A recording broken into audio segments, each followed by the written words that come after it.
இந்த விழாவுக்கு வந்திருக்கும் பத்திரிகை, தொலைக்காட்சி, இணையதளம் நண்பர்கள் அனைவருக்கும் வணக்கம். அழகான ஒரு மேடை, அது உங்களுக்கு பார்த்தாலே தெரியும். ஸோ இவங்க எல்லார் கூடயும் நான் ஒர்க் பண்ணியிருக்கேன்னு நினைக்கும் போது எனக்கு ரொம்ப சந்தோஷமாக இருக்குது. அந்த அழகு படத்துலையும் அப்படியே வந்து நம்ம கேமேக் வந்து கேப்சர் பண்ணியிருக்காரு. ஒவ்வொருத்தருடைய எக்ஸ்ப்ரெஷனையும் ஒவ்வொருத்தருடைய எமோஷனையும் அவ்வளோ அழகாக கேப்சர் பண்ணியிருக்காரு. அது கூடிய சீக்கிரம் நீங்கள் எல்லோரும் பார்க்க போகிறீங்க. மிகவும் ஒரு அழகான ஒரு கதை இந்த படம். இந்த படம் வந்துட்டு டைட்டிலே வந்து காதலிக்க நேரமில்லை பயங்கர கேட்சியாக இருந்துச்சு. அந்த நம்மளுடைய கிளாசிக் காதலிக்க நேரமில்லை அந்த டைட்டில் கிடைச்சது ரொம்ப சந்தோஷம். அதை எல்லாரும் அப்ரூவ் பண்ணது, இந்த கதைக்கு அது பொருந்துமான்னு நினைக்கும் போது அப்படியே அருமையாக பொருந்திருந்துச்சு. ஸோ அதுவே ஒரு பெரிய கிஃப்ட் எங்களுக்கு. இந்த டைட்டிலை செலக்ட் பண்ணுறதுக்கு முதல்ல ஹீரோவுக்கு தான் தேங்க் பண்ணணும். அண்ட் டைட்டில் கூட விட்டுட்டாங்க. அது என்ன நித்யா மேனன் முதல்ல, அப்புறமா ஜெயம் ரவி. அதுதான் முதல்ல ஒரு கேள்வியாக இருந்தது. அப்படி என்ன உங்களுக்கு கான்ஃபிடென்ஸ் அப்படின்னு கேட்டாங்க. செல்ஃப் கான்ஃபிடென்ஸ் தான், வேறு என்ன கான்ஃபிடென்ஸ், வேறு எதுவும் கிடையாது. ஐ மீன் நான் எல்லாமே உடச்சிருக்கிறேன்னு நான் நம்புகிறேன் சினிமாவில். இது ஒரு ஜாம்பி படம், ஒரு ஸ்பேஸ் படம் அப்படின்னு அது அது மட்டும்தான் உடைக்க முடியுமா என்ன?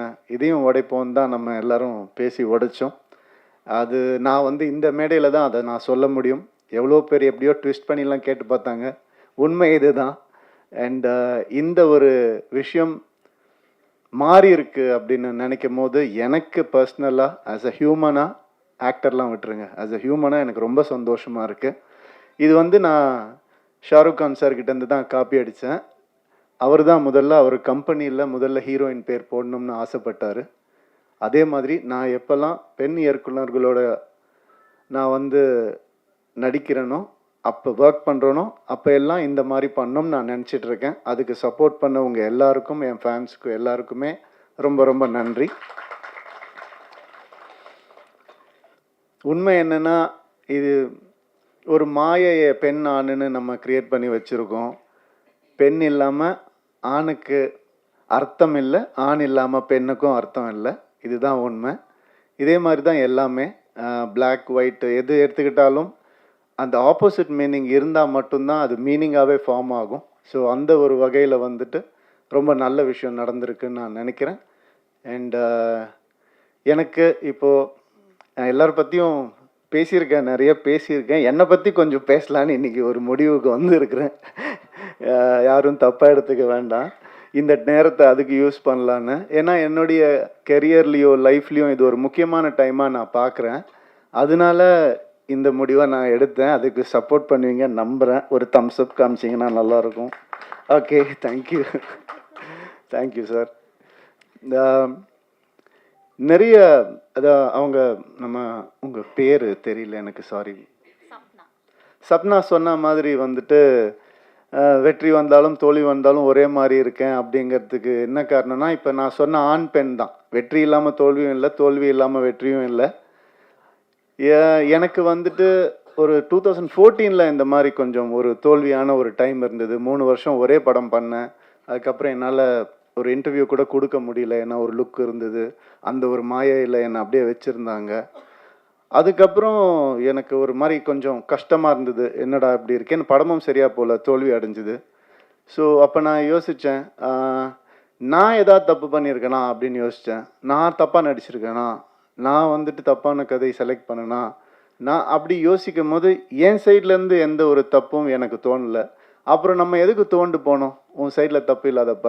அடுத்த வருஷமே 3 ஹிட்டு ஒரே வருஷம். ரோமியோ ஜூலியட், பூலோகம், தனி ஒருவன் 3 ஹிட்டு கொடுத்தேன் நான்.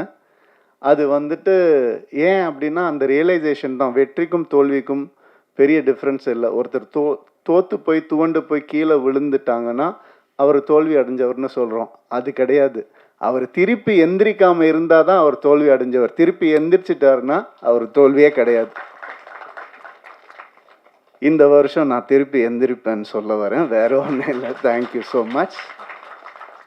அதுக்கான நிறைய நல்ல படங்கள் ஒரு லிஸ்ட் என்கிட்ட இருக்குது, நல்ல லைனப்ஸ் என்கிட்ட இருக்குது, நல்ல திறமையான டைரக்டர்ஸ் என் கூட இருக்காங்க. அடுத்தது சுதா கொங்குரா மேம் கூடயும் இன்னொரு படம் பண்ணுறேன், பெண் இயக்குனர். ரொம்ப சந்தோஷமாக இருக்குது. எனக்கு பெண் இயக்குனரை வேற எப்படி அட்ரஸ் பண்ணுறதுன்னு தெரியல, அதனால அப்படி தான் நான் சொல்கிறேன். ஸோ அது ஒரு பெரிய டேர்ம் கிடையாது, டிரெக்டர் அவ்வளோதான். ஸோ இந்த மாதிரி நிறைய நல்ல விஷயங்கள் என் லைஃப்பில் நடந்துட்டு இருக்கு. ஒரு நல்ல மாற்றங்கள் நடந்துட்டு இருக்கு. கிளியராக திங்க் பண்ண முடியுது அண்ட் சந்தோஷமாக இருக்கேன். Thank you so much. காதலிக்க நேரமில்லை பற்றி கொஞ்சம் பேசிடுறேன். இந்த படம் வந்துட்டு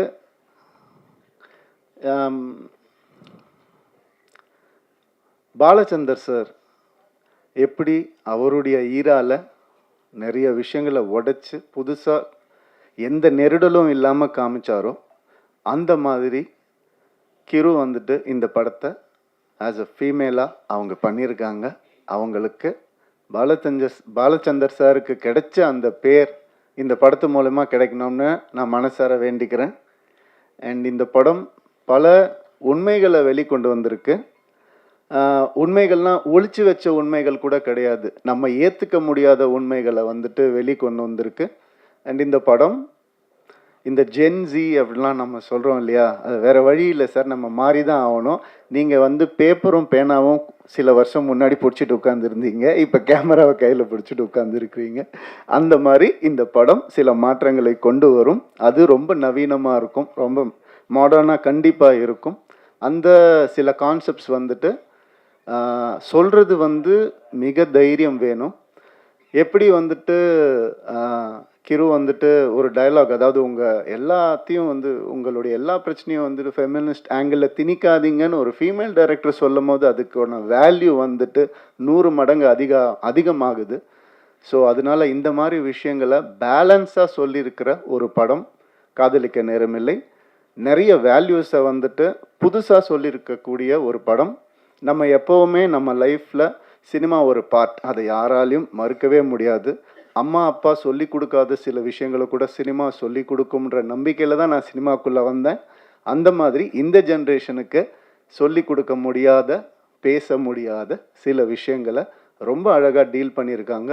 இந்த மாதிரி திறமையான தைரியமான டிரெக்டர்ஸ் இன்னும் வரணும் தமிழ் சினிமாவுக்கு நான் ஆசைப்படுறேன். வர பொங்கலுக்கு இந்த படம் ரிலீஸ் ஆகுது. கண்டிப்பாக தேட்டரில் வந்து பாருங்கள். யூஏ சர்டிஃபிகேட் தான். ஸோ நீங்களே முடிவு பண்ணிட்டு வாங்க. தேங்க்யூ.